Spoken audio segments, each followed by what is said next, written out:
আসসালামু আলাইকুম রহমতুল্লাহি ওয়া বারাকাতুহু। হযরত মুসা আলাইহিস সালাম আল্লাহকে প্রশ্ন করলেন, হে আল্লাহ, যদি 4টি জিনিস হতো আর 4টি জিনিস না হতো খুব ভালো হতো। 1 নম্বর, জীবন যদি হতো, মৃত্যু না হতো। 2 নম্বর, যদি জান্নাত হতো, জাহান্নাম না হতো। 3 নম্বর, যদি ধনী হতো, গরিব না থাকতো। 4 নম্বর, যদি সুস্থতা হতো, অসুস্থতা না হতো। হে মুসা, যদি মৃত্যু না থাকতো আমার সাক্ষাৎ হতো না। যদি জাহান্নাম না হতো তাহলে আমার আযাব ভয় কে করতো।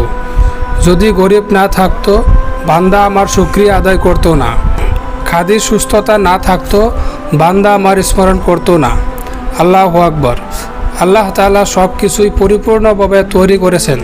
আলহামদুলিল্লাহ। আমাদের সকলকে সঠিকভাবে বোঝার তৌফিক দান করুন। আমিন।